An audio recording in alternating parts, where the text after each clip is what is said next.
Hello बच्चों, हम my mother eight 66 इस पोएम का जो कि कमला दास जी ने लिखा है सेंट्रल आइडिया देखेंगे कि इसका सेंट्रल आइडिया हम कैसे लिख सकते हैं। क्लास 12th में ये चैप्टर है, तो आइए हम देखते हैं कि इसका सेंट्रल आइडिया हम बहुत ही अच्छे तरीके से किस तरह से लिख सकते हैं। ये जो क्वेश्चन सेंट्रल आइडिया का पूछता है ये आपका 5 नंबर में पूछता है, तो कम से कम बच्चे पूछते हैं कि कितना लिखना चाहिए, तो मेरे ख्याल से कम एक पेज में आपका पूरा आ जाना चाहिए और अच्छे से पूरे पोएम को दिखाते हुए। तो इसका एक सैम्पल आंसर हम कह सकते हैं, सैम्पल आंसर देख लेते हैं हम लोग कि इसे कैसे लिख सकते हैं। तो हम इसकी शुरुआत कर सकते हैं। The present poem by Kamala Das is based on advancing age. जो पोएट का नेम है वो आप शुरुआत में भी लिख दीजिए, और जब आप सेंट्रल आइडिया की शुरुआत कर रहे हैं तो कोशिश करिए कि पहले लाइन में सबसे पहले आप यही थीम दें कि जो पोएम है वो पोएट का क्या नाम है और वो जो पोएम है हमारा वो किस पे बेस्ड है। कोई भी आप सेंट्रल आइडिया लिखिए, पहले ये दे दीजिए। तो ये जो हमारा पोएम है ये एडवांसिंग एज पे बेस्ड है, तो सीधे आप एक तरह से इंट्रोडक्शन दीजिए। The present poem by Kamala Das is based on the advancing age. आगे हम लिखेंगे, it tells us that ageing is a natural process. The poetess had gone to meet her mother whose pale face made her realize that her mother was growing old। अब थोड़ी सी जो हमारी poem के background में कहानी है कि किस पे बेस्ड होके पोएम लिखा गया है, वो चीज़ आप इसमें डालिए कि पोएट जो हैं वो अपनी माँ से मिलने गई, जहाँ पे अपनी माँ का जो पीला चेहरा है उसे देख के उन्हें ये रियलाइज़ हो रहा है कि उनकी माँ अब बूढ़ी हो रही हैं। तो थोड़ा सा परिचय दीजिए और फिर एक इंट्रोडक्शन हमारा होने के बाद फिर मेन हमें अपनी बॉडी लिखनी है जो कि पोएट का मेन थीम है जिस पे ये बेस्ड है। उसकी थोड़ी कहानी कंक्लूज़न देते हुए हमें ख़त्म करना रहता है। तो हम आगे देखते हैं इसे कि the poetess was very sad to see her mother getting old. In the meantime, she recalls the time when her mother was young and beautiful.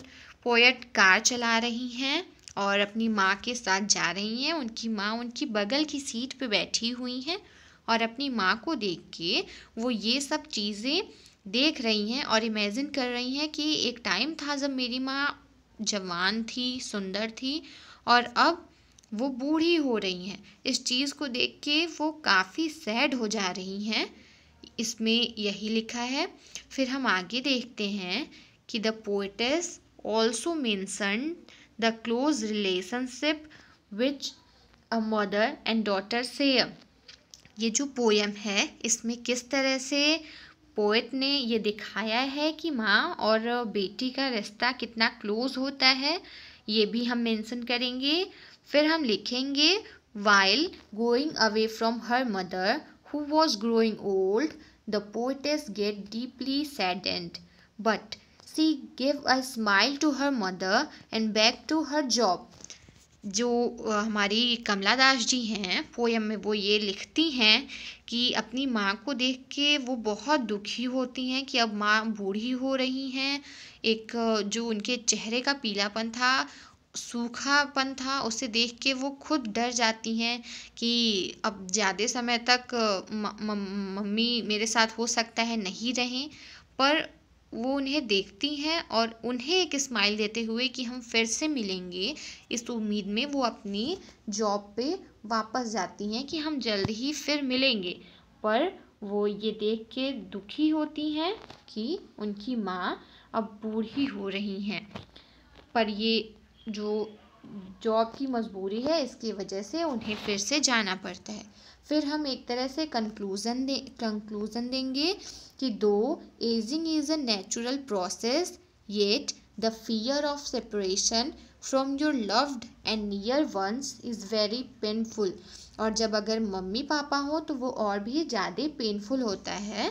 ये इसका कंक्लूज़न हो गया कि किस तरह से पोएटेस इस चीज़ को कहानी में दिखा रही हैं कि वो अपनी माँ को देख के कितनी दुखी है कि उनकी माँ अब धीरे धीरे बूढ़ी हो रही हैं। तो ये आप देख सकते हैं एक पेज का ये आपका सेंट्रल आइडिया हो गया। मुझे लगता है इतना काफ़ी है क्लास 12th के लिए। आप अच्छे से इसी तरह से आप सिंपल लैंग्वेज में, जितना आप सिंपल लैंग्वेज में लिखेंगे आपके लिए उसे याद करना उतना आसान होगा, टीचर के लिए चेक करना, और कोई प्रॉब्लम भी नहीं होगी, सब कुछ समझ में आ जाएगा।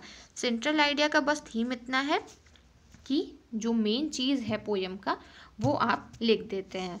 पोएट का नेम, थोड़ा सा इंट्रोडक्शन कि जो पोयम है वो किस पे बेस्ड है, फिर आप लिखें जो थोड़ी सी पोयम में किन किन चीज़ों को दिखाया गया है वो पूरा लिखते हुए, और आप कंक्लूज़न देके और उसमें किस चीज़ को दिखाया गया है, बस इतना काफ़ी होता है। ठीक है, थैंक यू। आप ये देख सकते हैं। और भी अगर आपको किसी सब्जेक्ट पे चाहिए तो आप हमें कमेंट कर सकते हैं। वीडियो को अगर आपको पसंद आया तो लाइक और कमेंट ज़रूर करिएगा और चैनल को सब्सक्राइब भी कर लीजिएगा। Thank you so much.